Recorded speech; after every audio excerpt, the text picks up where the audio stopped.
Hi, మీ శ్రీహరి కావలి. రైతుల అవగాహన కోసం ఒక వీడియో చేశాను. ఈ వీడియో నచ్చిన వాళ్ళు సబ్స్క్రైబ్ చేయండి, షేర్ చేయండి, లైక్ చేయండి. సో మా కాన్సెప్ట్ ఏంటంటే రైతులకు తక్కువ పెట్టుబడి ఎక్కువ దిగుబడి రావాలని చెప్పి మేము సలహాలు సూచనలు ఇస్తున్నాము. కొందినిలో కోసూరు నిరంజన్ నేను చెప్పిన సలహాలతో వెస్టేజ్ కంపెనీ ప్రొడక్ట్స్ తీసుకున్నారు.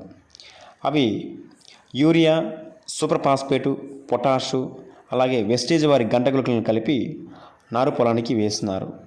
వేసిన తర్వాత వాటికి మందులు ఏ విధంగా కొట్టాలని అడిగినప్పుడు ఆ మందులకు దగ్గరుండి పంట పొలానికి కింద భాగం పై భాగం తడిసే విధంగా మందు కొట్టిపిస్తున్నాను. అలాగే కరుకు రానంత వరకు ఈ విధంగా కిందకి కొట్టుకోవాలి. అంటే నారు నాటిన రోజు నుంచి 45 రోజుల వరకు ఈ విధంగా మందు కొట్టాలి. అప్పుడు మోంపెప్పి, ఉల్లికోడి, దోమ, పురుగు అన్నీ ప్రతి ఒక్కటి తగ్గిపోతాయి. Thank you. Wish you wealth.